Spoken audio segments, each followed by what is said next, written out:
Baik, jadi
ya, baik ibu-ibu kita mulai ya.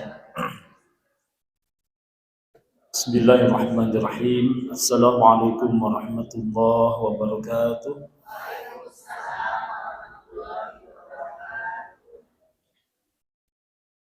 Allahumma iftah alaina hikmataka wansur alaina min khazaini rahmatika ya arhamar rahimin. Allahumma anfa'na bima 'allamtana wa 'allimna ma yanfa'una wa zidna ilma. Rabbi israh li sadri wa yassir li amri wahlul 'uqdatam min lisani yafqahu qawli. Alhamdulillahilladzi hadana li hadza wa ma kunna linahtadiya laula an hadana Allah. Asyhadu an la ilaha illallah wahdahu la syarika lah wa asyhadu anna Muhammadan abduhu wa rasuluh alladzi la nabiyya ba'dah. Ayyuhal hadirun, usikum wa nafsi bi taqwallah faqad fazal muttaqun. Qala Allah ta'ala fil Qur'anil Karim, a'udzu billahi minasyaitonir rajim. Ya ayyuhalladzina amanu taqullaha haqqa tuqatih wa la tamutunna illa wa antum muslimun. Wa qala ta'ala aydan ya ayyuhalladzina amanu taqullaha wa qulu qawlan sadida yuslih lakum a'malakum wa yaghfir lakum dzunubakum wa may yuti'illaha wa rasulahu faqad faza fawzan 'azima. Shadaqallahul 'azim wa qala Rasulullah sallallahu alaihi wasallam, ittaqillah haitsuma kunta wa atbi sayyi'atal hasanata tamhuha wa khaliqin nas bi khuluqin hasan. Ibu-ibu yang dirahmati Allah SWT, bersyukur pada Allah pagi hari ini kita bisa berkumpul, bertemu, bermuajahah di kajian rutin bulanan kita bersama Gema Al-Furqan, generasi Muslim Al-Furqan, yang di Selasa kedua ini kebetulan qadarullah kita tukeran jadwal saya dengan Ustaz Dede Rodin, yang sedianya hari ini Ustaz Dede Rodin mengambil tema tentang fikih ikhtilaf. Namun beliau sepekan yang lalu sudah ngasih kabar ternyata hari ini beliau ada presentasi di kampusnya yang tidak bisa diwakilkan, harus ada laporan berkaitan dengan penelitian. Jadi kemudian saya sampaikan bagaimana kalau di Ahad keempat, Selasa keempat maksudnya gantian dengan saya. Nah, kebetulan beliau bisa, jadi di switch waktu. Jadi informasi di spanduk itu beliau, tapi di player kan sudah dirubah. Jadi mohon maaf. Insyaallah ala kulli hal kita manfaatkan waktu kita yang Allah berikan, usia, sehat kita. Mudah-mudahan kita manfaatkan di jalan Allah dengan talabul ilmi. Semoga duduknya kita, langkahnya kita dari rumah sampai ke tempat ini menjadi amal soleh yang Allah ridhai dan juga menjadi pemberat timbangan amal jariah kita kelak nanti di yaumil hisab. Amin ya Allah ya rabbal alamin. Semoga ibu-ibu tetap sehat ya. Ibu-ibu semua dalam keadaan sehat, semangat, bangkit untuk menjadi yang terbaik yang diridhai Allah SWT. Amin ya Allah ya rabbal alamin. Bu-ibu yang dirahmati Allah, pagi ini kita akan membahas di tema yang dari kitab Riyadhus Shalihin, syarah Riyadhus Shalihin bab yang ke-8 yaitu istiqamah. Kalau kemarin kita bahas di bab ke-7 tentang yakin dan tawakal. Sekarang membahas tentang istiqamah. Nanti kita akan bahas kaji apa itu istiqamah. Ayat-ayatnya tentang Al-Quran, kemudian hadisnya, lalu apa keutamaan istiqomah, lalu kemudian bagaimana caranya agar kita istiqomah. Ini sudah sering dibahas, tapi kita namanya manusia seringkali harus terus diingatkan, karena sifatnya manusia itu tempatnya salah dan lupa. Maka harus selalu dikoreksi, diingatkan terus supaya apa? Ya ingat terus tentang hal itu. Yang belum tahu jadi tahu, yang sudah tahu makin menguatkan dan dibuktikan dengan amalnya, diamalkan. Baik ibu-ibu sekalian, seringkali kita membaca di surah Al-Fatihah di sholat kita itu menjadi sesuatu yang wajib bahkan, dan itu inti dari ayat Al-Fatihah, Quran surat Al-Fatihah, setelah Allah mengajarkan kepada kita untuk memujinya di ayat-ayat pertama, ya Bu ya. Bismillahirrahmanirrahim. Dengan nama Allah yang Maha Pengasih, Maha Penyayang. Alhamdulillahirabbil alamin. Segala puji bagi Allah. Memuji Allah terus. Ar-Rahmanir-Rahim. Allah yang Maha Pengasih, Maha Penyayang. Maliki Yaumiddin. Dialah yang menguasai atau pemilik hari pembalasan. Memuji terus Allah. Nah, lalu di ayat berikutnya, ayat keempat, Iyyaka na'budu wa iyyaka nasta'in. Meneguhkan komitmen kita. Sesungguhnya hanya kepada Engkaulah aku menyembah, dan hanya kepada Engkaulah aku meminta pertolongan. Itu komitmen kita. Nah, jadi setelah kita memuji Allah SWT, baru menyampaikan, ya Allah, Engkau yang Maha Rahman, Maha Rahim, Engkau yang Maha menguasai hari pembalasan, Engkau yang Maha segalanya Maha Kuasa, maka aku hanya akan menyembah kepadamu. Itu komitmen kita sebagai Muslim, sebagai mukmin. Hanya kepada Engkaulah kami menyembah, dan hanya kepada Engkaulah kami memohon pertolongan. Baru setelah itu kita meminta kepada Allah. Ini indah, nanti akan saya jelaskan bagaimana ini Allah mengajarkan sebenarnya cara komunikasi kita kepada orang lain. Ini Allah saja sedang mengajarkan pada kita, awalnya kita memuji Allah, terus sampai menyampaikan Allah itu siapa, Allah itu bagaimana dan semua. Nah setelah itu sampaikan tentang diri kita kepada Allah. Yang ketiga, baru setelah itu sampaikan maksud tujuan kita. Nah, di kalimat ihdinas siratal mustaqim itulah inti dari setelah kita memuji, kita menyampaikan komitmen, baru kita meminta kepada Allah. Ihdinas siratal mustaqim. Tunjukkanlah kami Allah kepada jalan yang lurus. Nih, as-siratal mustaqim. Siratal mustaqim itu jalan yang lurus. Ibu, kalau kata istiqamah itu seakar kata dengan al-mustaqim. Siratal mustaqim itu artinya jalan yang lurus. Maka istiqamah itu sama akar katanya dengan tadi mustaqim. Istaqamah yastaqimu istiqamah. Jadi istiqamah itu artinya lurus, terus melaju lurus, tidak pernah belok kiri, tidak pernah ke kanan, tidak pernah keinginan ke kiri, keinginan ke kanan, tidak, menuju iyyaka na'budu wa iyyaka nasta'in. Ihdinas siratal mustaqim. Jadi istiqamah itu adalah orang-orang yang senantiasa lurus di jalan Allah. Dia tetap taat kepada Allah, istiqamah. Dia tidak menengok kiri, tidak ke kanan. Dia berupaya untuk terus lurus di jalan Allah. Itulah istiqamah. Nah, jadi istiqamah itu adalah satu doa yang terus kita minta kepada Allah agar kita berada di jalan yang lurus. Dalam surat Al-Fatihah maknanya jalan lurus itu adalah al-Islam, ad-dinul Islam.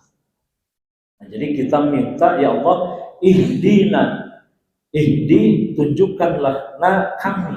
Ya Allah, tunjukkanlah kami, ihdina as-sirata, kepada jalan yang lurus, yaitu al-Islam. Istiqomahkanlah aku, ya Allah, berada di jalan Islam.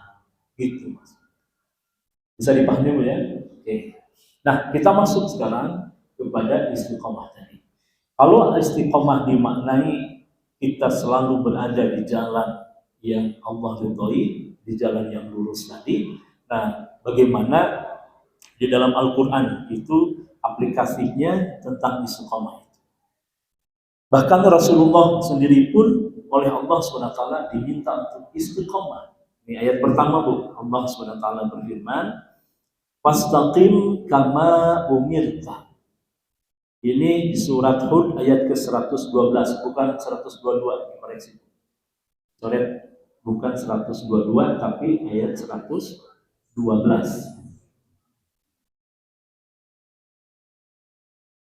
Maka tetaplah engkau Muhammad, maksudnya tetaplah engkau Muhammad di jalan yang benar, di jalan yang lurus sebagaimana telah diperintahkan kepada.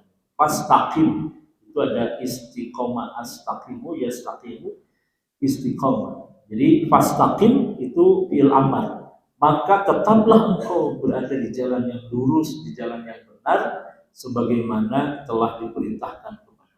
Ya, Rasulullah pun diperintahkan untuk berada di jalan yang lurus, di jalan yang benar. Oke, bagaimana orang-orang yang berada di jalan yang lurus dalam kebenaran itu? Lurus dalam persoalan apa? Istiqomah dalam persoalan apa? Istiqomah dalam persoalan baik ubudiyah maupun juga muamalah yang secara syariat. Jadi dalam hal ibadah nanti kita akan lihat. Oke, Bu. Kita baca sama-sama, cukup panjang ayatnya, di surat Fussilat ayat 30 sampai 32. Kita baca sama-sama, Bu. A'udzu billahi minasy syaithanir rajim. Innal ladzina qalu rabbuna Allah thumma istaqamu istaqamu tatanazzalu alaihimul malaikatu ألا تخافوا ولا تحزنوا وأبشروا بالجنة التي كنتم توعدون نحن أولياؤكم في الحياة الدنيا وفي الآخرة ولكم فيها ما تشتهي أنفسكم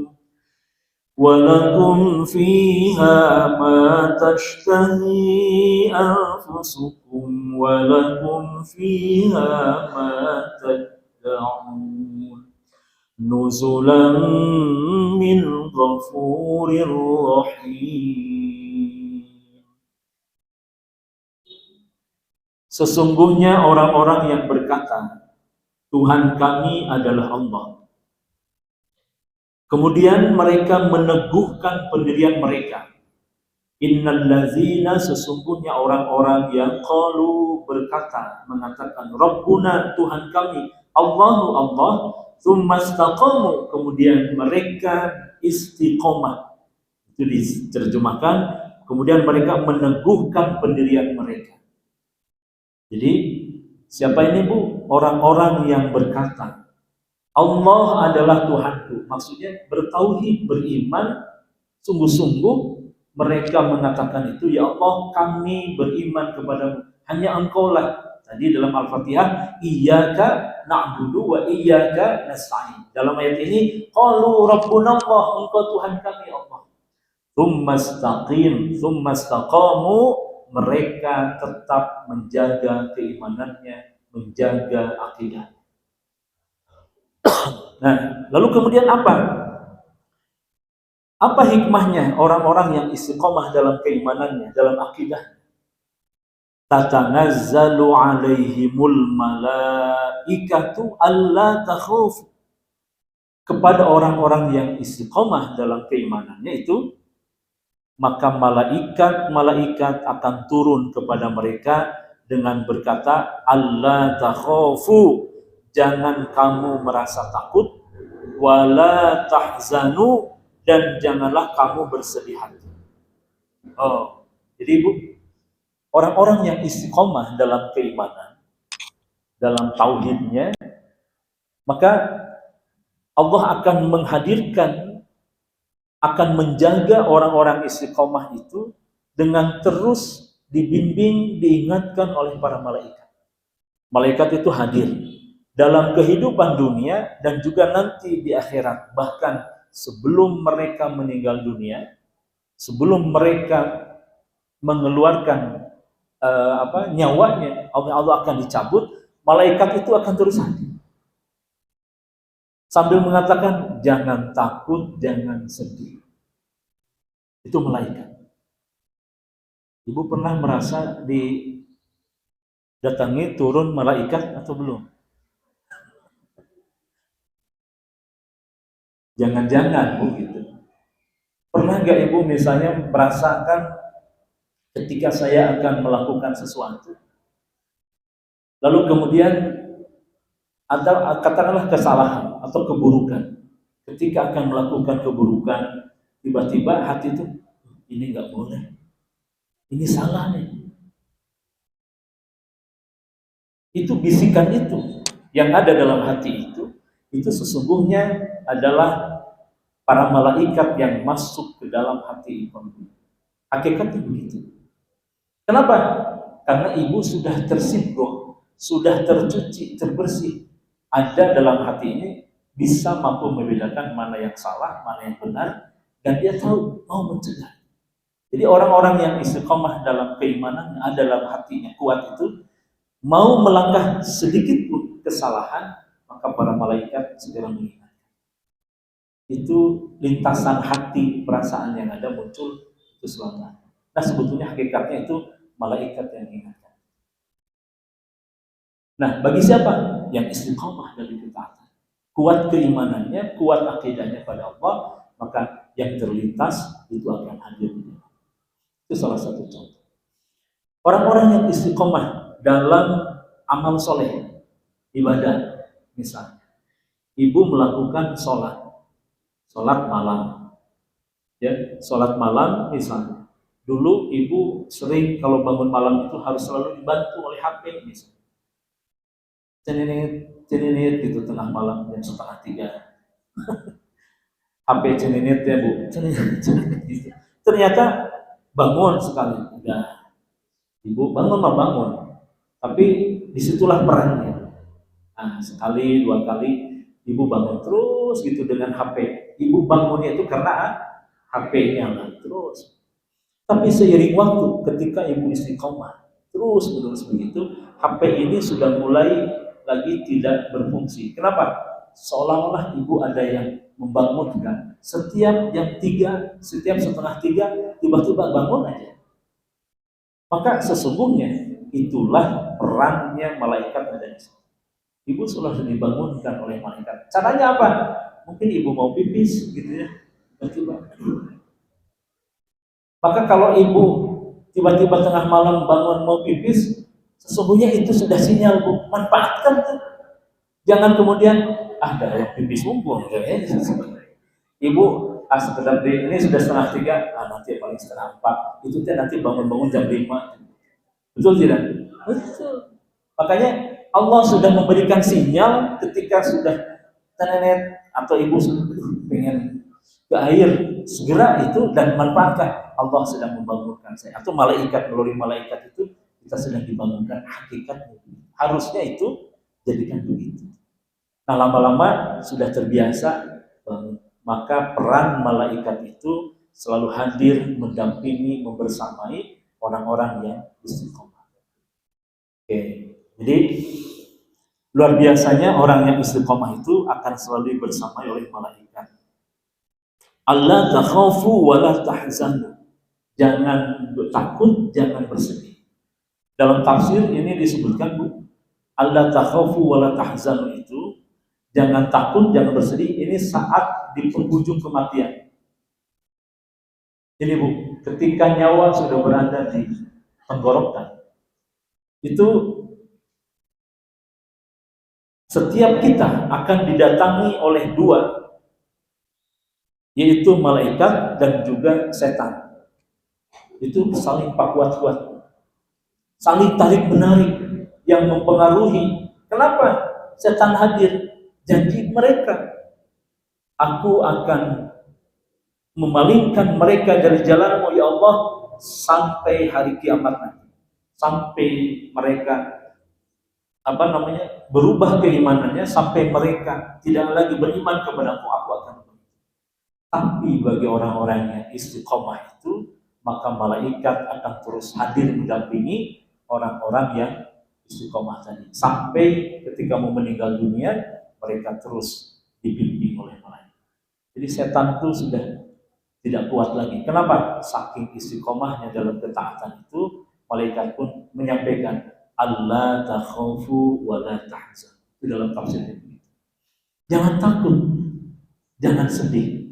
Bu, dua hal yang akan dialami oleh kita nanti saat kematian itu datang, yaitu takut dan sedih. Kenapa takut?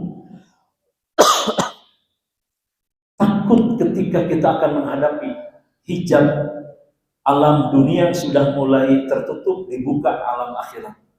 Sudah mulai ketika memang sudah waktunya akan dicabut, prosesnya begitu. Nyawa itu, ruh itu berproses dari mulai kaki dulu, terus sampai ke badan, sampai ke kepala.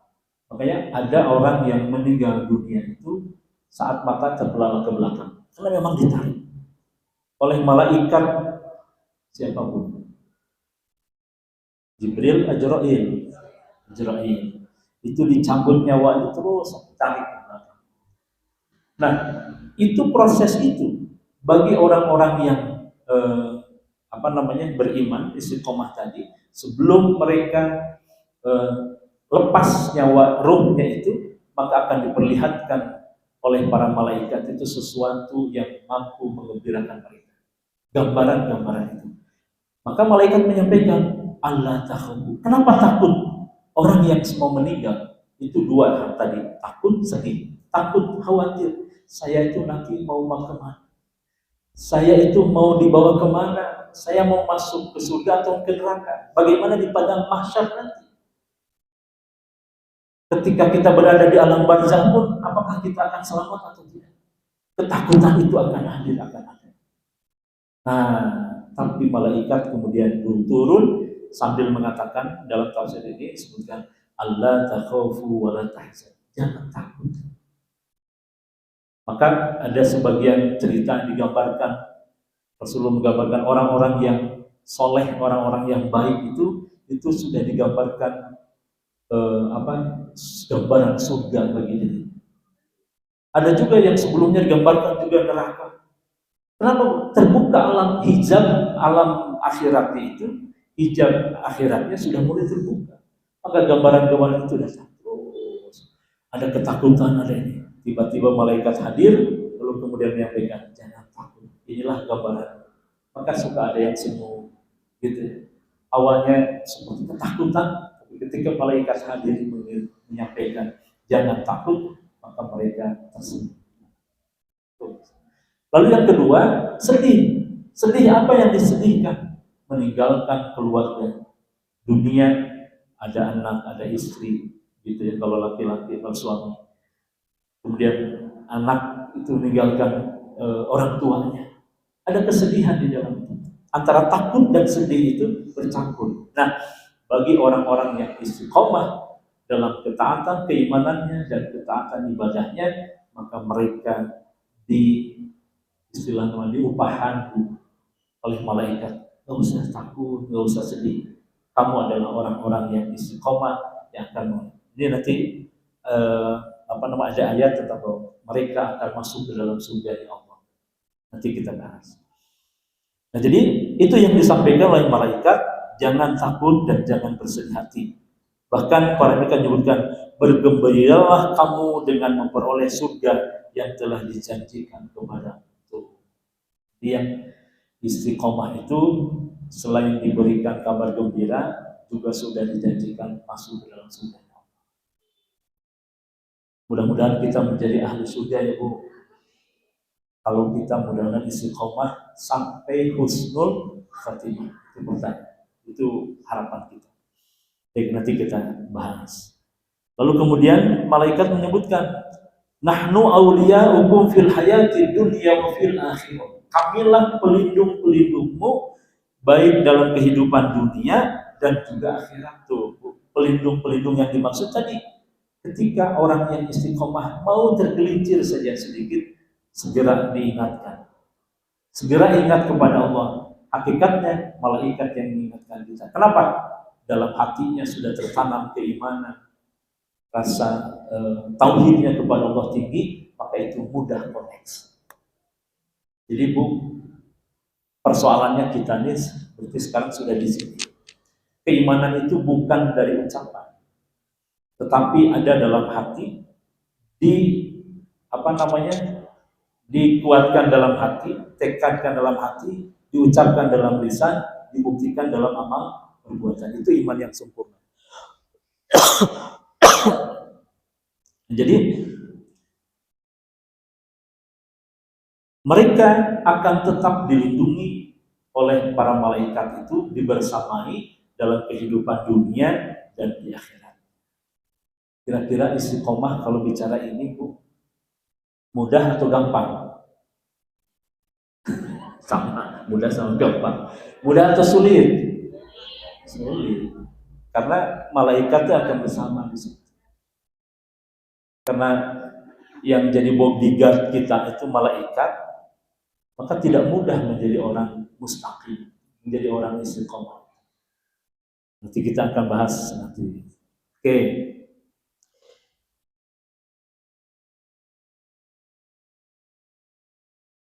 Jadi kata malaikat, kamilah yang pelindung-pelindungmu dalam kehidupan dunia dan akhirat.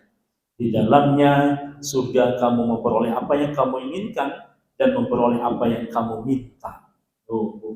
Di surga mah apapun yang kita inginkan, yang kita minta, itu sudah langsung ada. Sebelum ibu miwaran, butuh hoyong ini cempang yang itu sudah ada di depan mata. Kertas HTG sudah muncul, sudah ada. Gitu. Jika ibu kan ke suami itu begitu ya. Kalau bapaknya kira-kira baru datang itu belum apa-apa, sebelum minta sudah disiapkan. Suka begitu ya. Ada saroleh bisa. Suka begitu dan harusnya begitu. Jadi melihat suami itu kayak kata ini Bu, dalam sejarah saya baca ya, Siti Khadijah. Itu Siti Khadijah, Rasulullah menikahi Siti Khadijah seperti menikahi 4 istri. Walaupun dengan Siti Khadijah berlama-lama beliau dan hanya 1 istri. Setelah wafat baru beliau menikah kemudian. Nah, kata para ulama ahli sejarah, menikah dengan Siti Khadijah itu seperti menikah dengan 4 orang istri. Maknanya apa? Apapun yang Rasulullah inginkan, semuanya sudah siap tersedia. Bahkan sebelum Rasulullah menyuruh Khadijah untuk menyiapkan sesuatu, sudah berada di depan mata. Rawas itu sebelum apa-apa. Ibu teh menikah senartos pisan, soleh pisan. Suami itu luar biasa. Kalau ada istri begitu, suami sehingga nama gak akan berpaling kemanapun. Makanya Rasulullah itu begitu cinta mati kepada Siti Khadijah. Bahkan ketika dengan Aisyah pun yang sering disebut Siti Khadijah, karena mendalam gitu, terkesannya luar biasa. Mudah-mudahan ibu-ibu kita ini, ibu-ibu saya bukan ibu-ibu semua, sebagaimana juga Siti Khadijah. Ya, mudah-mudahan suaminya ibu juga harus kayak Ibu Nabi Muhammad gitu. Kan gitu Bu ya, kita berdoa. Minimal kalaupun tidak sama, ikhtiarlah. Allahu Akbar. Sebagai penghormatan bagimu dari Allah yang Maha Pengampun, Maha Penyayang. Luar biasa. Jadi apresiasi Allah pada orang-orang yang istiqomah di dalam. Baik, ayat yang kedua. A'udzubillahi minasyaitonirrajim. Sama-sama Bu. A'udzu billahi minasyaitonir rajim. Innal ladzina qalu rabbuna Allah thumma istaqamu fala khaufun 'alaihim wala hum yahzanun. Ulaika ashabul jannati khalidina fiha jazaa'an bima kanu ya'malun. Sesungguhnya orang-orang yang berkata Tuhan kami adalah Allah, sama redaksinya. Kemudian mereka tetap istiqomah, tidak ada rasa khawatir pada mereka dan mereka tidak pula bersedih hati. Mereka itulah para penghuni surga, kekal di dalamnya. Masya Allah. Sebagai balasan atas apa yang telah mereka kerjakan. Jadi Bu, ternyata istiqomah itu adalah salah satu yang penting yang harus ada dalam diri kita. Untuk apa? Tadi, orang-orang yang istiqomah adalah mereka calon para penghuni surga yang begitu mudah diapresiasi dan akan selalu dibersamai oleh para malaikat. Nah, maka begitu pentingnya sampai Rasulullah, silakan buka di selanjutnya Bu, hadis. Sampai Rasulullah ditanya oleh salah seorang sahabat, Wa'an Abi Amri wa qila Abi Amrata Sufyan ibnu Abdullah radhiyallahu anhu. Qala qultu ya Rasulullah kulli fil Islam qawlan la as'alu anhu ahadan ghairaka. Qala amantu billah thumma istaqim. Rawahu Muslim. Dari Abu Amr, dikatakan Abu Amr itu adalah Sufyan bin Abdullah radhiyallahu anhu yang berkata, aku pernah bertanya maksudnya pada Rasulullah, wahai Rasulullah, katakanlah kepadaku tentang ajaran Islam, ucapan yang tidak akan aku tanyakan kepada seorang pun kecuali hanya kepada Engkau. Maka Rasulullah SAW bersabda, Qul amantu billah. Katakanlah aku beriman kepada Allah, kemudian summastaqim, kemudian istiqomah. Jadi ketika ditanya oleh sahabat Rasulullah, wahai Rasulullah, sampaikan kepadaku satu kata kalimat dalam ajaran Islam yang aku tidak akan pernah, yang penting yang aku tidak akan pernah bertanya kepada selain Engkau. Maka Rasulullah menyebutkan, Qul amantu billah tsumastaqim. Katakanlah aku beriman kepada Allah, lalu kemudian istiqomah. Nah, hadis ini sebetulnya mengaplikasikan, menguatkan tentang ayat yang tadi. Ayat di Fusilat sama di tadi Al-Ahqaf ayat 13 sampai 14. Jadi kul katakanlah aku beriman kepada Allah, lalu kemudian istiqomah. Jadi tadi sampai innal ladzina qalu rabbuna Allah tsumastaqim. Redaksinya sampai sini. Jadi istiqomah itu penting bagi kita untuk mempertahankan, menguatkan, bahkan meningkatkan serta melestarikan dari mulai kita ada, mulai tersadarkan itu sampai akhir hayat kita. Kalau saya seringkali memberikan judul menjaga istiqomah meraih husnul khatimah. Jadi husnul khatimah itu adalah akhir yang ingin kita capai. Untuk akhir sampai akhir hayat itu baik, maka istiqomah. Istiqomah itu jalan mempertahankan supaya kita husnul khatimah. Menjaga istiqomah meraih husnul khatimah. Nah, Rasulullah menyebutkan istiqomah. Ayo Bu, katakan sekarang. Qul amantu billah. Qul amantu billah tsumastaqim. Jadi Rasulullah mengatakan kepada sahabat Amr tadi, Qul katakanlah amantu billah tsumastaqim. Ya sama-sama Bu. Amantu billah tsumastaqim. Itu harus ada meresap dalam hati. Amantu billah tsumastaqim. Di akhir hayat ada satu hadis menyebutkan man kana yu'minu man kana akhiru kalamihi bil lafzi la ilaha illallah dakhalal jannah. Itu merefleksikan tentang ayat dan Al-Qur'an dan hadis tadi. Barang siapa yang di akhir ucapan seseorang, akhir kalamnya saat kematiannya mengucapkan la ilaha illallah dakhalal jannah, mereka akan masuk ke dalam surga Allah. Nah, kalau baca literally hadis, kalau begitu, apakah ketika supaya masuk dalam surga, dijamin surga itu harus selalu mengatakan la ilaha illallah atau tidak? Bagaimana dengan orang yang sudah koma? Sudah koma, sudah tidak ada respon, tidak bisa mengatakan itu lagi. Oke, fisiknya mungkin dia koma, tapi qalbunya itu tetap hidup. Selama masih ada kehidupan, orang-orang yang istiqomah, walaupun dia koma, ininya jalan, zikir. Jadi, ada satu pengalaman saya ketika masuk ke, pernah cerita belum ya? Ketika masuk ke IKIP dulu, mulai kuliah sampai selesai kuliah, ada kiai di IKIP itu dulu ketua DKM Al-Furqan, dulu Al-Furqan Bu, masih di sana juga Al-Furqan namanya. Nah, saya tinggal di Al-Furqan, jadi muazzin Al-Furqan gitu. Ya jadi marbot lah.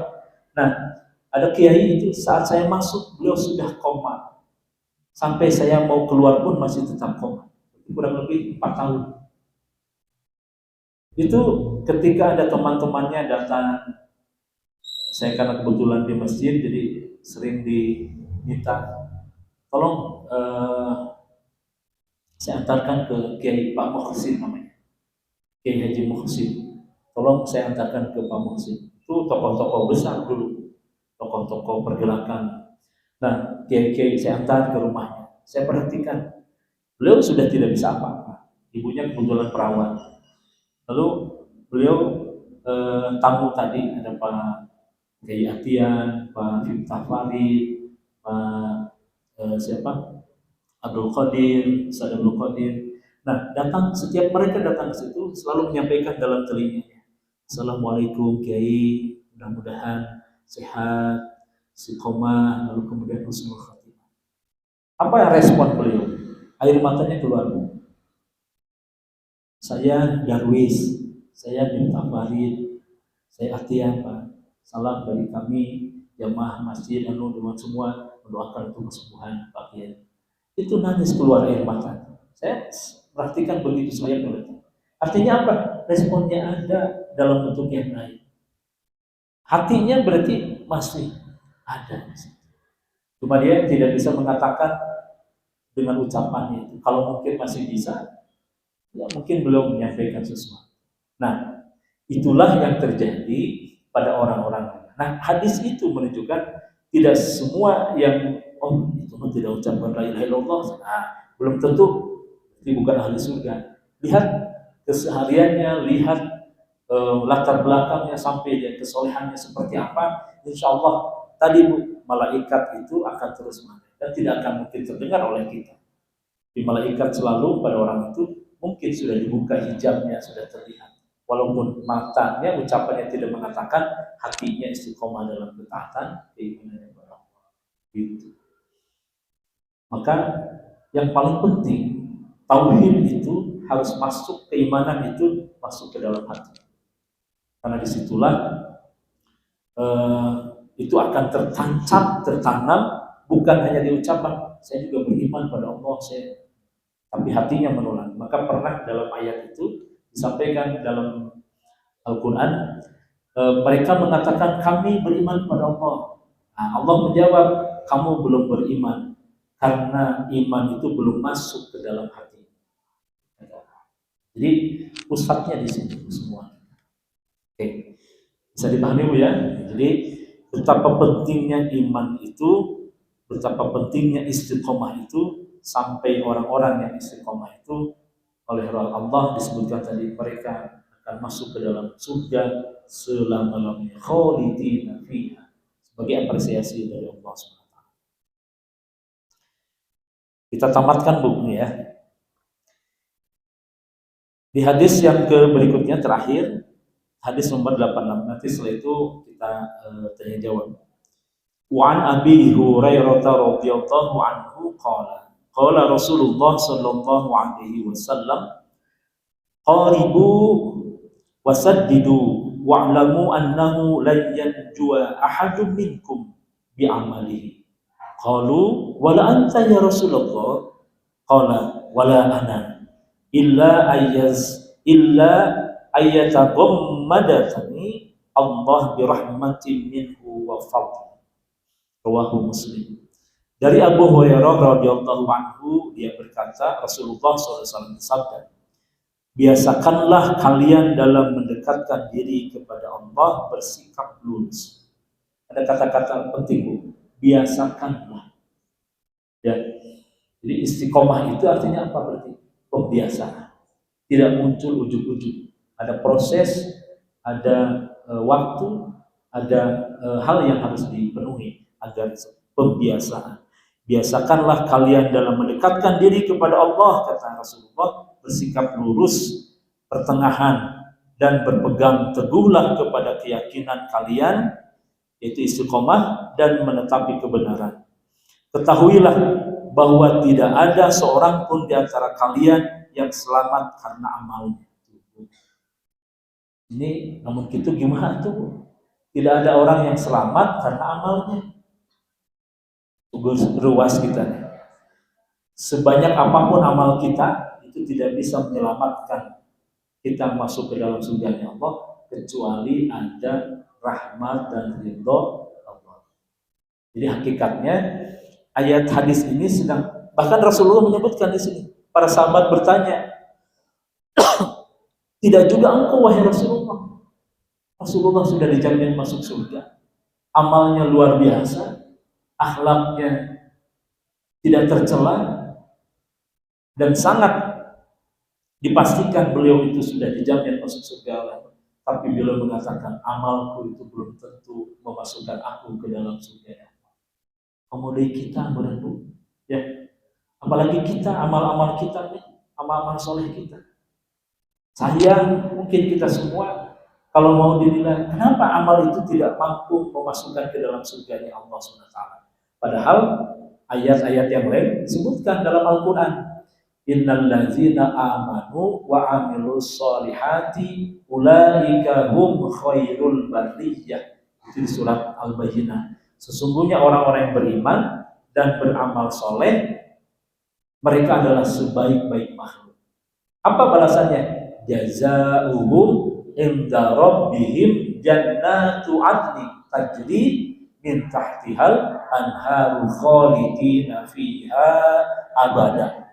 Tambahan abada lagi. Sudah khalidina fiha itu selamanya, tambah lagi abada, itu abadan abidin nantinya. Selama-lamanya.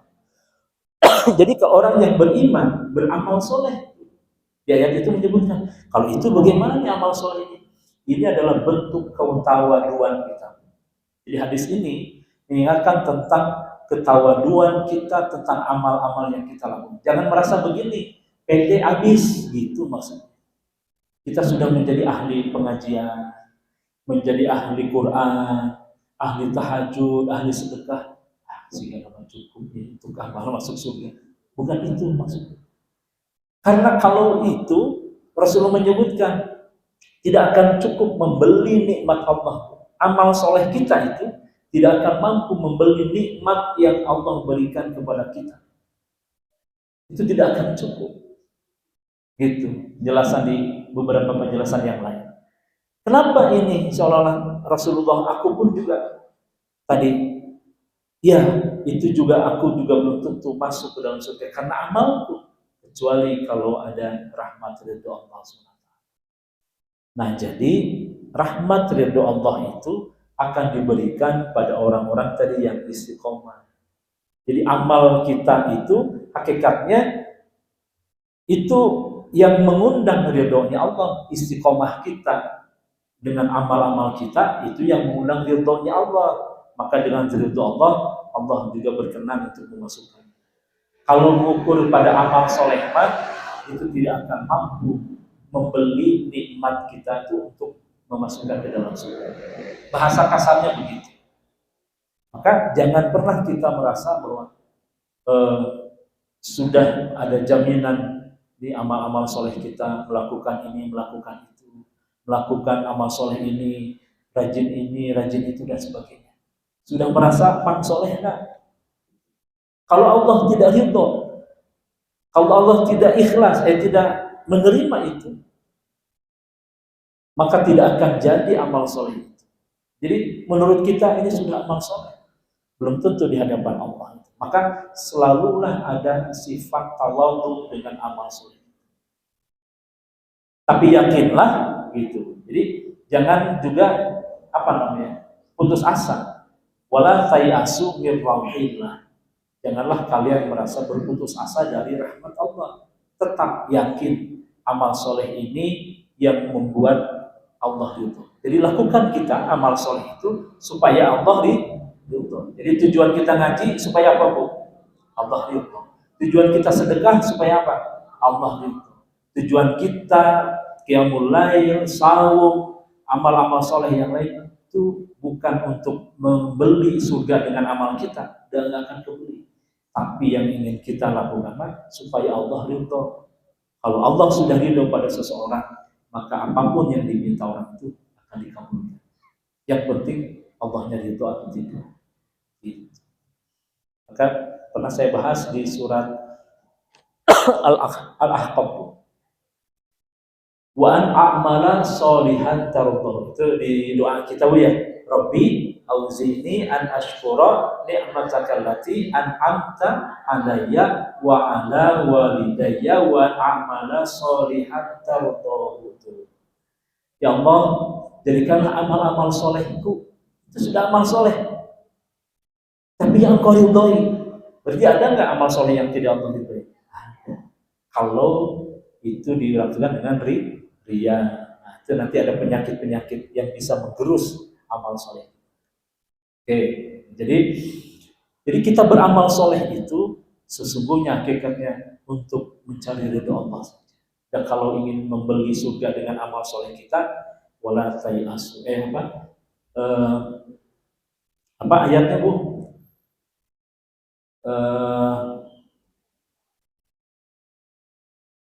Sesungguhnya aku telah memberikan nikmat kepadamu yang banyak. Gitu.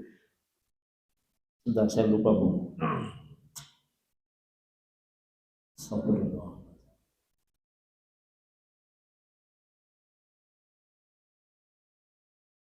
Sesungguhnya engkau tidak akan mampu menghitung nikmatku.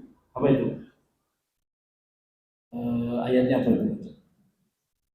Supaya tahu. Sesungguhnya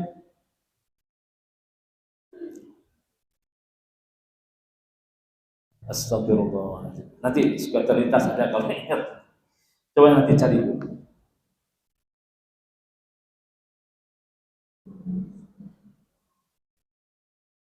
La tuhsuha ujungnya. Ingat ya?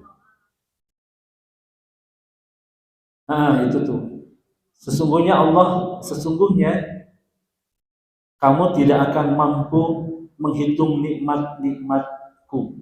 Gitu. Ya Allah. Udah Bu, nanti. Kalau sudah lupa, suka tidak ingat. Kalau sudah lupa, suka tidak ingat gitu. Oke, nanti kita masuk.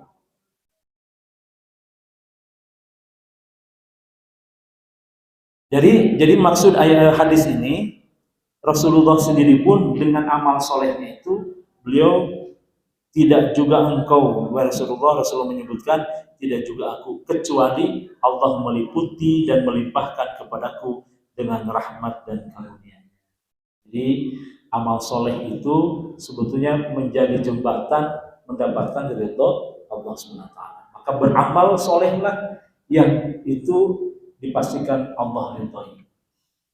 Syarat amal soleh Allah ridho, pertama niatnya ikhlas. Yang kedua mengikuti tuntunan Rasulullah SAW. Contoh dari Rasulullah SAW. Jadi amal soleh kita akan berbuah pahala dan ridho Allah kalau ikhlas murni semata-mata karena Allah. Yang kedua mengikuti tuntunan Rasulullah SAW.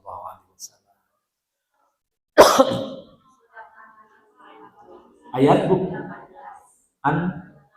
An-Nahl surat ke-16. Surat An-Nahl surat ke berapa Bu? Nah, surat ke-16 ayat ke-18. Bunyinya Bu. Wa in ta'uddu ni'matallahi la tuhsuha. Ya. Wa in ta'uddu, jika kamu menghitung-hitung, wa in ta'uddu ni'matallah, nikmat dari Allah, la tuhsuha, kalian tidak akan mampu menghitung. Artinya apa Bu? Saking banyaknya Allah memberikan nikmat kepada kita juga nggak tahu nikmat apa saja gitu. Padahal luar biasa Allah berikan itu, tapi kita tidak mampu menghitungnya. Bahkan untuk membalas amal soleh, membalas nikmat itu dengan amal soleh kita, itu tidak akan sebanding. Saking banyaknya, saking luas. Gitu Bang. Oke, jadi itu yang kita bahas pada bab ini tentang istiqomah. Sekali lagi, istiqomah itu adalah menjadi satu sifat yang harus dimiliki oleh kita. Ala bisa karena biasa, bisa kudu bisa, insya Allah pasti bisa. Jadi pembiasaan istiqomah itu adalah membiasakan kebaikan tetap lurus berada di jalan Allah. Walaupun tidak mudah Bu, ada saja bujukan untuk belok ke kiri, ada saja gangguan untuk belok ke kanan, itu selalu ada. Tapi kalau sudah istiqomah betul-betul, maka malaikat mengingatkan tadi, hei, jangan ke sini, lurus. Hei, nggak boleh bilang itu haram, itu nggak boleh, itu sunnah, itu maksiat, nggak boleh lakukan. Maka lurus, balik lagi, Begitu. Ya.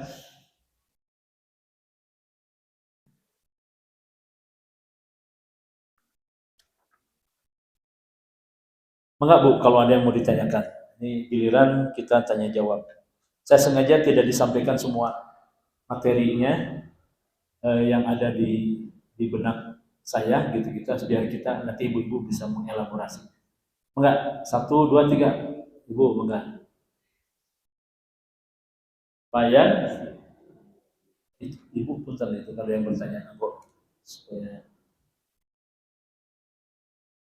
2, 1, 2, ada lagi Bu? Oh, Ibu. Bu Dian, Ibu siapa yang paling dulu itu Bu? Punten di belakang. Pertama, angkat tangan.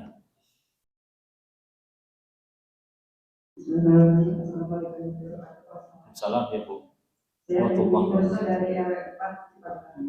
Ya.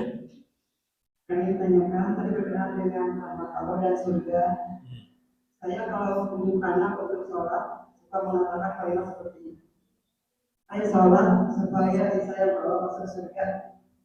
Apakah itu sudah tepat atau ada kalimat yang lain? Saya terima kasih. Assalamualaikum. Salam.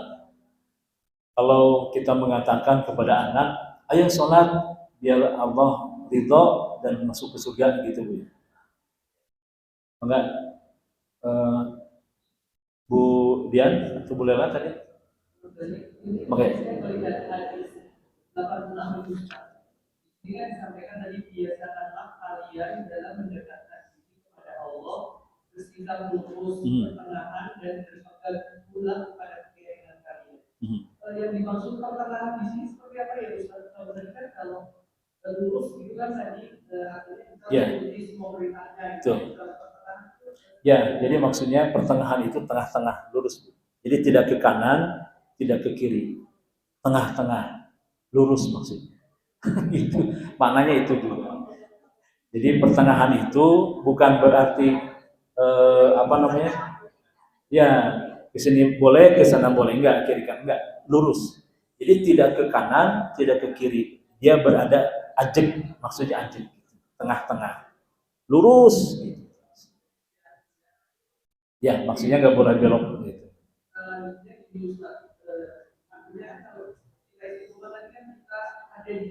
Ya. Bagaimana Ustaz tiap-tiap kita kemudian kita naik turun bagaimana tiap-tiap kita menjaga agar kita senantiasa istiqomah tadi.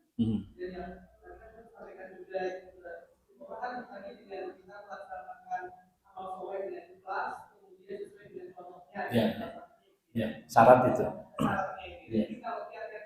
Oke. Ya, baik. Bagaimana kiat-kiat agar kita bisa istiqomah? Lalu amal-amal apa saja nanti yang bisa menunjukkan kita istiqomah. Lalu juga nanti akan saya sedikit bahas tentang bagaimana tentang amal prioritas kita. Ibu kalau sudah usia jelita dan lolita itu ada amal prioritas loh. Betul. Untuk apa? Mengejar ada akselerasi. Bahasa kerennya. Akselerasi. Apa itu Bu akselerasi? Percepatan. Itu. Jadi kudu ngejar kita ketinggalan. Usia sudah mau segini. Lalu amal apa yang harus dilakukan? Nah, itu nanti kita bahas ya. Jadi istiqomah, bagaimana tips-tips agar kita bisa istiqomah? Lalu terakhir Bu, mana?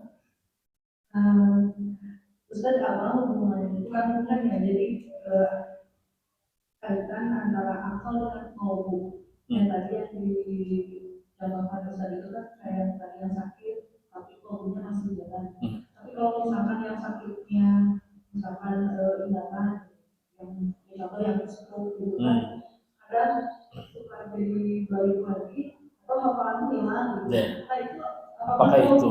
Masih atau aku tergantung gaya ingat akalnya gitu. Ya. Salam. Apakah bedanya qalbun dengan akal? Apakah akal itu bagian dari qalbun atau itu menjadi terintegrasi? Nah, itu nanti kita bahas. Oke. 3 dulu Bu ya. Ada lagi? Tiga dulu, oke. Tadi Ibu mengatakan kalau kita mengingatkan anak-anak kita untuk beribadah, sholat di dalamnya. Ayo nak, sholat supaya Allah ridho, supaya Allah mendapatkan ridho, dan kalau Allah ridho, maka kamu insya Allah akan masuk surga, kan begitu. Itu kalimatnya. Secara kalimat itu betul, pas yang Ibu sampaikan. Itu bergantung nanti bagaimana respon mereka. Tapi itu sudah bagus ya. Jadi sentuh mereka itu dengan hal-hal yang membuat mereka juga bisa menerima, hatinya itu terbuka. Ini salah satu rumus kalau kita ingin anak-anak kita didengar, anak-anak kita itu mau dekat dengan kita, menerima kita. Itu saya suka belajar dari psikolog begini. Anak kecil itu hatinya masih bersih. Anak-anak kecil itu. Kalau ada seseorang yang sesungguhnya dia begitu dekat, senang pada orang itu, walaupun mungkin belum kenal, tapi ketika disapa, anak, sini anak, orang anak itu respon. Sesungguhnya itu adalah bahasa qalbu. Nah, jadi anak itu akan merespon sesuai dengan kondisi qalbunya seseorang itu. Kalau anak kecil suka kepada kita, itu tuh insya Allah hatinya tuh lapang luas. Tapi kalau anak baru lihat kita aja sudah nggak mau, ada ketakutan, itu harus jadi pertanyaan. Gitu ya. Itu saya baca di tentang psikologi dan juga dalam literatur bagaimana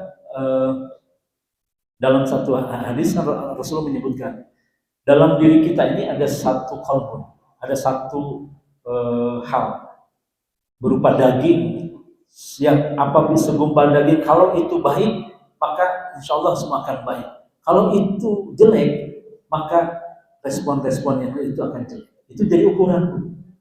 Jadi kalau kita banyak diterima orang, kalau kita bisa dengan siapapun ternyata kehadiran kita disenangi, diapakan, termasuk anak-anak, apalagi anak-anak itu polos. Nah, kalau dalam hati kolbunya itu bagus, baik, itu mereka akan dekat dengan kita. Tapi kalau kita dalam kondisi, apakah mungkin suasana batin saat itu kita sedang tidak nyaman atau sedang apa gitu. Nah, anak juga tahu tuh. Anak itu tahu. Maka coba perhatikan kalau ibu ada anak-anak yang kecil, balita begitu, itu menjadi keras watak itu karena ibu itu ngajar mendidiknya tidak dengan hati. Tapi kalau hati, anak itu datang sendiri. Jadi kebersihan jiwa, kebersihan hati itu ternyata akan direspon oleh hati lagi. Gitu. Kalau kita juga misalnya menyampaikan sesuatu atau mendengar sesuatu, orang ceramah, orang bertausiah gitu, ada yang gitu ke hati itu masuk, itu gambaran sebetulnya. Ibunya juga hatinya terbuka, yang menyampaikan juga hatinya juga terbuka. Jadi kalau hati terbuka dua-duanya itu akan masuk, menyatu di dalam. Jadi istilahnya apa? Ada chemistry-nya. Tapi kalau yang satu nggak mau menerima, ini sudah terbuka, nggak akan masuk. Makanya kenapa orang-orang kafir itu dia tidak mau menerima kebenaran? Karena menolak, tertutup hati. Innal ladzina kafaru sawa'un 'alaihim a'anzartahum am lam tunzirhum la yu'minun. Orang-orang kafir itu mau dikasih tahu, diingatkan yang baik, yang benar itu mereka tidak akan mau, tidak akan beriman. Kenapa? Khatamallahu ala qulubihim wa ala sam'ihim wa ala absarihim ghishawah, ada penyakit. Jadi tertutup hatinya, menolak. Kenapa? Ya, tadi tidak mau menerima. Itu. Nah, jadi respon ibu bagus. Jadi sentuh mereka dengan hal-hal yang membuat mereka tersadarkan tentang betapa Allah itu maha sayang, maha baik, memerintahkan kepada kita untuk melakukan itu untuk kebaikan kita. Gitu. Itu berkaitan dengan. Jadi lanjutkan dulu terus, apalagi dengan kalimat-kalimat yang cukup bisa menyentuh mereka. Dulu saya ingat kalau ibu saya, anak-anaknya nggak pada sholat, disuruh sholat sekali, 2 kali, ada susah. Ayo, sholat, teteh. Ya bu, bentar mas. 3 kali nggak mau, ya sudah. Mama sudah mengingatkan, mama sudah mengajak sebagaimana diwajibkan. Tapi nanti tolong di akhirat jangan salahkan mama kalau nanti kalian masuk. Nah, itu disentuh tuh bu, hati. Mama sudah mengingatkan, saya mama hanya nanti terserah kalian, pokoknya jangan salahkan mama kalau kemudian itu jadi takut kita tuh. Jadi disentuh hal itu salah satu contoh saja. Mungkin banyak yang lain. Yang jelas jangan menjazbu. Apalagi udah kamu sholat wae susah, neraka kamu. Lebih baik diberikan surga. Sekali-kali memang ada ancaman, tapi lebih banyak juga memberikan harapan. Yo nah biar mudah segala urusan Allah ridho, ibadah sholat jangan lupa misalnya. Itu boleh, benar. Bu ya, kemudian yang kedua pertanyaan dulu, bagaimana tips, kalau tip menabung insentif. Jadi bagaimana cara-cara agar kita bisa istiqomah? Ya, pertama ada keinginan kuat dalam hati, nawaitu, karena semua berawal dari niat kita. Innamal a'malu binniyat. Sesungguhnya amal itu bergantung niat. Kuatkan dalam diri kita ingin melakukan sesuatu itu istiqomah. Lalu yang kedua, lakukan, mulailah itu dengan hal-hal yang kecil dulu. Nah ini saya ingin pinjam bahasa Agi. Mulailah dari sekarang. Mulailah dari yang terkecil. Itu. Jadi supaya istiqomah itu, maka mulailah, jangan pernah ditunda-tunda gitu. Segera lakukan, niatkan kuat, dan mulai dari yang terkecil. Lalu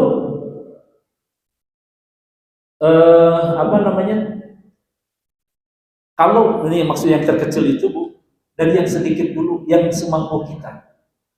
Jadi ada ayat kalau tidak salah tadi saya baca, lakukanlah istiqomah itu dengan sekemampuanmu. Jadi amal-amal soleh itu lakukan sesuai dengan kemampuanmu. Ittaqillah mastata'tum. Bertakwalah kalian kepada Allah sesuai dengan kemampuan. Jadi maksudnya gini Bu, agar bertahap istiqomah itu supaya terus menerus, maka lakukan, jangan banyak-banyak dulu yang kita mampu. Ibu sholat tahajud misalnya, baru mau memulai belajar nih, jangan banyak-banyak dulu, 2 rakaat dulu, baru witir 1 rakaat. Itu kan cukup tuh, Al-Ikhlas, Al-Falaq, An-Nas, selesai itu. Ya, Al-Ikhlas, Al-Falaq, kemudian nanti witirnya An-Nas, selesai. 2 terus, tapi berjalan tiap hari. Jangan langsung ada kudu tahajud mah kalau mau sesuai ikut Siti Aisyah 4-4-3 waktunya sudah mulai mepet, dukungan, sudah rusuhan dan sebagainya. Nah, itu pun juga sekali 11 rakaat, tapi jarang, nanti seminggu sekali, 2 minggu sekali. Maka mulailah dari yang terkecil dulu, latih sedikit-sedikit. Istiqomah dalam tadi sholat. Kalau istiqomah dalam kewajiban, rasanya bukan istiqomah lagi, itu maha wajib. Ya, dan memang itu juga istiqomah. Tapi hal yang istiqomah paling utama, ada yang wajib, ada yang sunnah. Jadi istiqomahkan yang sunnah. Nah, selain yang sunnah juga nanti kita akan terbagi 2. Mana skala prioritas buat kita amal sunnah? Oke, sebelum ke sana, tadi syaratnya niat yang kuat. Ya, niatkan yang kuat. Yang kedua apa tadi? Lakukan saat ini juga, Jangan ditunda-tunda. Yang ketiga, mulai dari yang terkecil dulu. Latih sedikit demi sedikit. Baca Quran. Wah, ibu yang ditamatkan 1 juz seminggu sekali itu tuh. Jadi ternyata ada hadis yang menyebutkan ahabbul a'mal ilallahi ta'ala adwamuha wa in qillah. Itu hadis sahih. Amal yang paling dicintai oleh Allah, kata Rasulullah, adalah amal yang adwamuha, mudawamah, dawam, istibrar, terus menerus, wa in qillah, walaupun sedikit. Tuh, itu maksudnya yang saya sampaikan. Mulailah dari yang terkecil itu yang sedikit-sedikit dulu, latih dulu. Sedikit. Abdi mau beri ngalatih sedekah teh 2000 terus di Ramadan dulu sampai Ramadannya 2000 latih. Boleh dilatih begitu kan, yang penting istiqomah lah. Dan penting kan kalau ustaz ke istiqomah 2000 atau tingkatkan Bu 5000, 10000. Terus kalau istiqomah sudah 100.000, luar biasa. Nah, begitu. Jadi Allah menilai itu istiqomahnya. Yang paling disukai itu istiqomah walaupun sedikit. Kalau istiqomahnya, insya Allah dan lama-lama juga akan terbiasa dengan yang lebih baik. Akan ketagihan. Nih rumusnya. Biasa itu awalnya terpaksa. Membiasakan terpaksa. Yang kedua jadi biasa. Sudah biasa jadi nyaman. Sudah nyaman, ketagihan. Kalau sudah ketagihan, disitulah nanti kita merasa jadi punya hutang. Karena biasa, sudah. Kalau tidak melakukan, aduh, asa dosa. Itu para sahabat tuh begitu. Para sahabat itu nangis benar-benar. Kenapa? Tadi tahajud kesiangan atau hanya seberapa rakaat, nangis. Hari kita nangis semua. Duka osok, duka. Nah, itu begitu.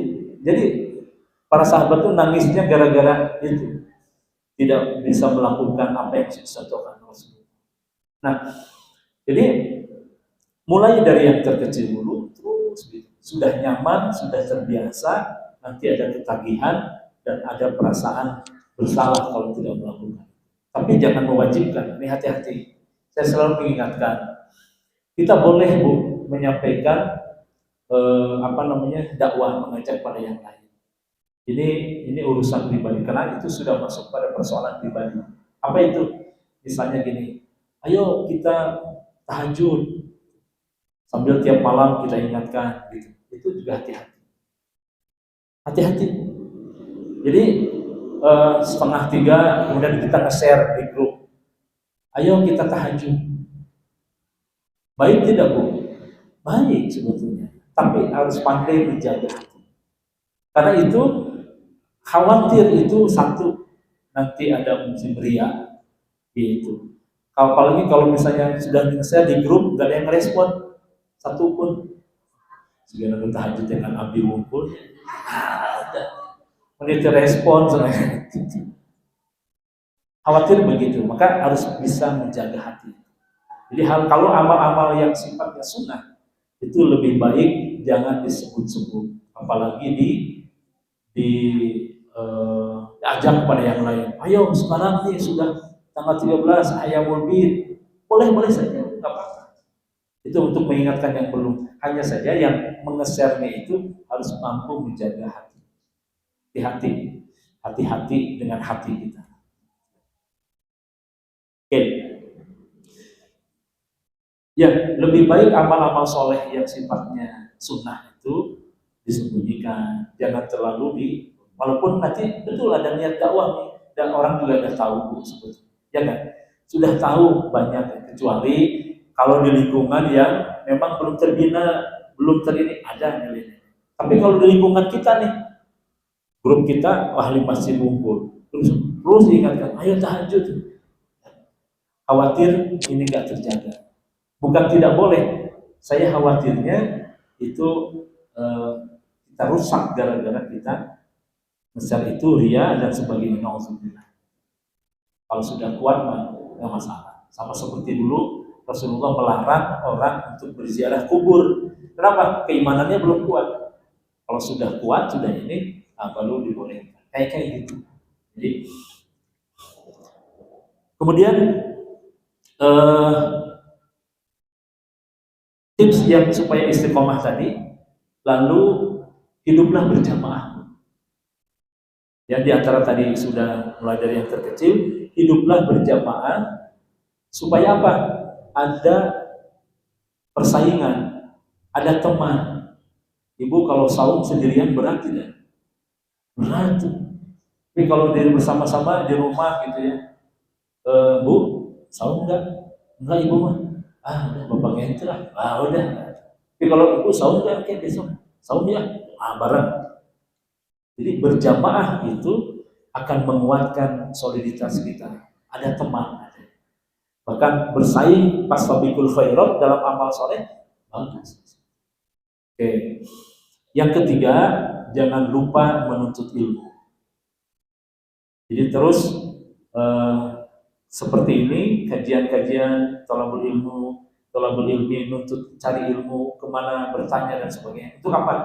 Menguatkan kita agar kita bisa istiqomah dalam ketaatan tadi, dalam keimanan.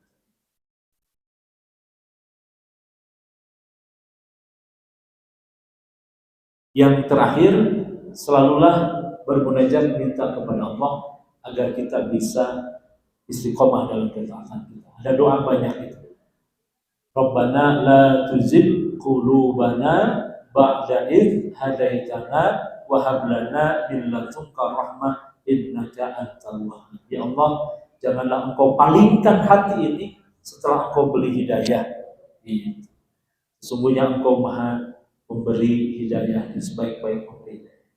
Ada lagi, ya muqallibal qulub tsabbit qalbi ala dinik wa ta'atik. Ibu baca doa-doa, minta kepada Allah. Setelah kita ikhtiar tadi, niat yang kuat, lakukan secepatnya, segera, jangan ditunda-tunda. Yang ketiga, mulai dari hal yang kecil, biasakan dulu. Lalu kemudian berjamaahlah, bertemanlah dengan orang-orang yang lebih soleh, lebih semangat dari kita. Lalu kemudian selalu thalabul ilmi, bertanya, membaca dan sebagainya untuk meningkatkan semangat itu. Yang terakhir, bermohon kepada Allah, karena Allah lah yang membolak-balikkan hati kita. Oke, terakhir pertanyaan dari Bu Lela tentang apakah ada kaitannya antara akal dengan qalbu dalam dalam potensi yang Allah berikan. Itu Allah memberikan, apakah misalnya potensi panca indera.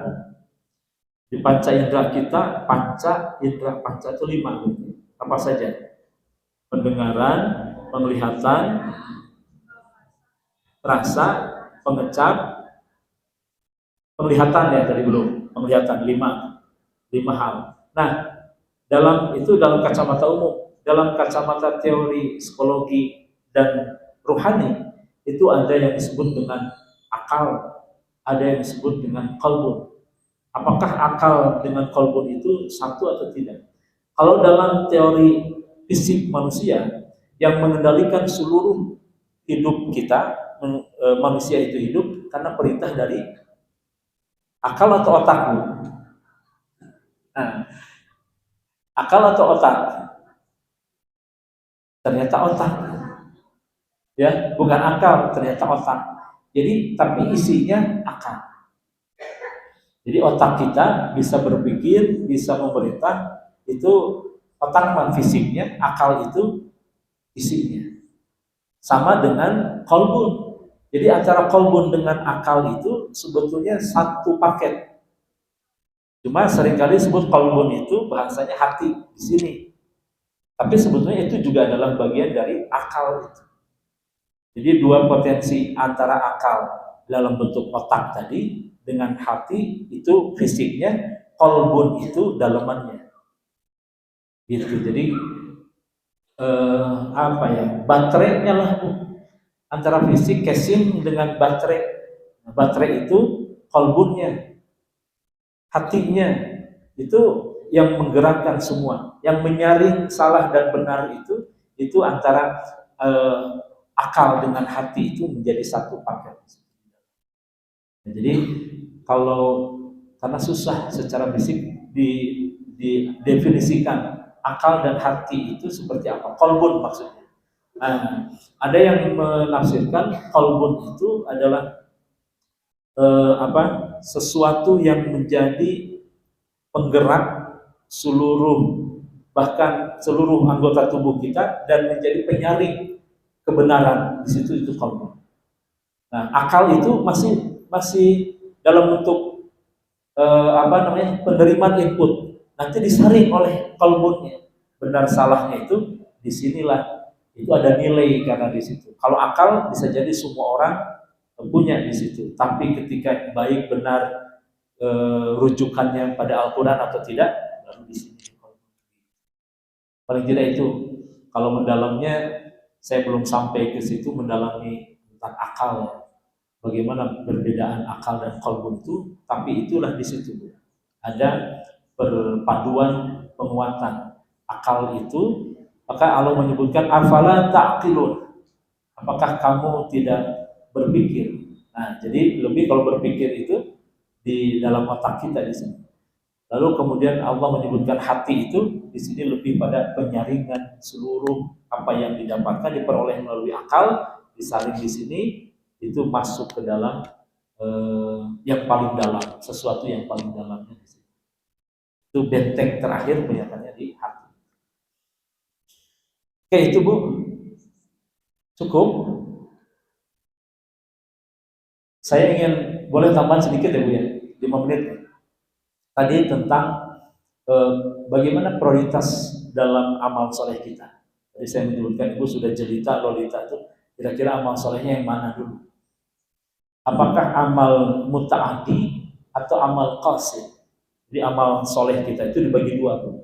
Amal yang sifatnya pribadi dan amal yang sifatnya umum. Maksudnya umum itu berkaitan dengan orang lain. Jadi amal-amal sosial, ada amal-amal ritual.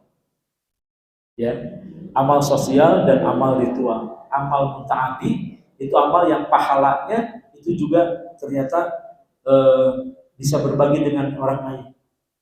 Atau karena kita berinteraksi dengan orang lain, maka di situ ada muatan pahala nilai. Ada juga amal yang sendirian saja dia lakukan, hanya sendirian, tidak butuh orang lain. Nah, contoh amal qasir, amal yang pribadi itu sholat. Ya, Ibu tentang sholat itu adalah amal-amal yang sifatnya pribadi. Tidak ada pahala kita melakukan sholat untuk berbagi dengan yang orang lain.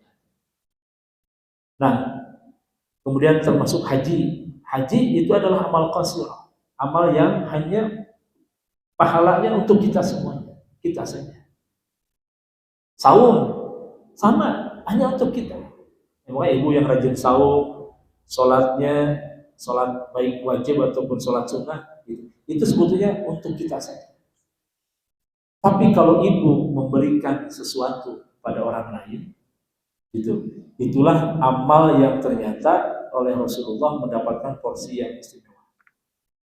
Itu bukan hanya kepentingan untuk kita, tapi juga kepentingan orang lain. Dan itu pahalanya luar biasa. Walaupun para ulama sebetulnya sama saja. Ini juga lebih utama, ini juga utama. Dua-duanya utama. Tapi yang kalau amal sendiri itu pondasi. Amal sosial, amal pelengkap. Nah, lebih pada hal-hal yang sunat. Ya, kalau amal pribadi, sholat wajib tidak? Wajib ya itu. Ada tambahan sunat? Ada, itu pelengkap. Nah, amal yang pelengkap sosial itu satu, seperti misalnya yang kaitan dengan orang lain, memberikan sedekah, membantu kesusahan orang, berakhlak baik, bersedekah, lalu memberikan hal-hal yang sifatnya sosial saja, ternyata itu jauh lebih mendapatkan apresiasi dari Rasulullah SAW. Kenapa? Dia berpikir bukan hanya untuk dirinya, tapi juga untuk orang lain. Dan itulah akselerasi. Nah, kalau Ibu mau mana yang skala prioritasnya fikihnya, Tetap kuatkan yang fondasi untuk pribadi, tapi jangan lupakan amal sosial, karena itu yang akan menguatkan. Ibu membiayai seseorang anak yatim piatu untuk jadi anak yang hebat, dia sekolahkan terus sampai menikah, punya, itu ibu kontribusi luar biasa. Itulah amal sosial, amal jariah luar biasa. Ibu mendidik anak, ngajar pada siapapun, itu amal sosial luar biasa. Ada satu hadis menyebutkan, kata Rasulullah, aku lebih senang berjalan dengan seseorang yang aku bisa membantunya daripada aku beriktikaf di masjidku ini sebulan penuh. Jadi maksudnya apa? Rasulullah senang bantu orang dibanding dengan itikaf. Itikaf untuk kepentingan siapa? Sendiri. Sebulan penuh di Masjid Nabawi, Masjid Nabawi. Lebih aku cintai daripada apa? Aku senang membantu orang itu daripada aku itikaf sebulan penuh di masjid. Itu menunjukkan amal sosial. Dan ini yang harus ibu-ibu lakukan. Kita semua di usia yang begini tuh, kenapa? Nilai pahalanya, nilai kedekatannya dengan Allah itu luar biasa. Bukan berarti yang ini juga enggak sama, itu pondasi. Tapi ini akan lebih mempercepat amal soleh kita, pundi-pundi amalnya jauh lebih dahsyat. Itu maksudnya. Ya, jadi ada satu hadis lagi ini. Rasulullah menyebutkan, Afshus salam wa atimu ta'am wasilul arham wasallu bilaili wan nasnya. Sebarkanlah salam. Kalau salam itu berarti kan ada interaksi dengan orang lain. Saling mendoakan assalamualaikum, ibu jawab salam. Yang kedua, wa atimu ta'am, memberi makan pada orang fakir miskin. Yang ketiga, wasilul arham, itu menghubungkan tali silaturahim, menguatkan ukhuwah Islamnya. Kira-kira yang tiga ini amal sosial atau amal pribadi? Sosial. Satu dari 4 ayat itu disebutkan wasallu billaili wan nasnya. Salat malamlah di kamu di saat orang-orang tertidur lelap. Kata Rasulullah, tadkhulul jannata bisalam, dan masuklah engkau ke dalam surga itu dengan penuh keselamatan. Dari yang 4 ini, 3 amal sosial, 1 amal pribadi. Itu menunjukkan luar biasa. Jadi sekarang berbaik-baiklah, satu utamanya dengan Allah, hablum minallahnya, kuatkan hablum minannasnya, karena keseharian kita terus itu luar biasa dan harus terus dikuatkan, makin menguatkan. Itulah akselerasi amal soleh. Jadi amal-amal sosial jangan pernah ragu, jangan pernah merasa rugi, karena itu nanti akan berbalik kepada kita, dan itu adalah sesuatu. Oke, cukup Bu ya. Kalau tidak ada pertanyaan lagi,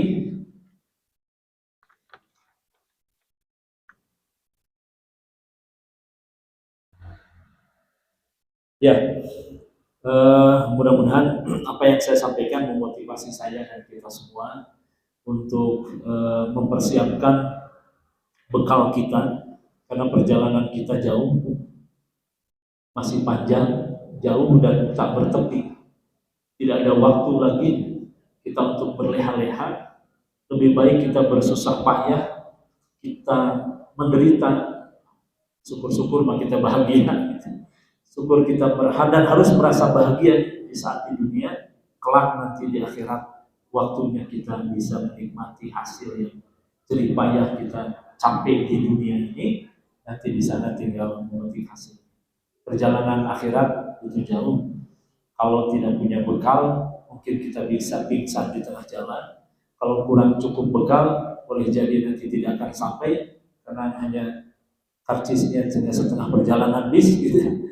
Tapi kalau full, maka insya Allah akan sampai di penghujung akhirat itu, sampai masuk ke dalam pintu surganya Allah SWT. Tetap jaga istiqomah kita. Allah menjadikan tadi hal-hal yang disampaikan, yakinlah itu adalah janji Allah, pasti benar. Persoalannya tinggal kita yakin atau tidak. Itu saja. Maka peliharalah dengan cara yang tadi, semoga kita bisa istiqomah meraih husnul khotimah insyaallah. Semoga Allah SWT memberkahi kita semuanya, dan majelis di Gema Al-Furqan ini menjadi salah satu wasilah jalan untuk kita mendapatkan istiqomah dan berakhir husnul khatimah. Amin ya Allah ya rabbal alamin.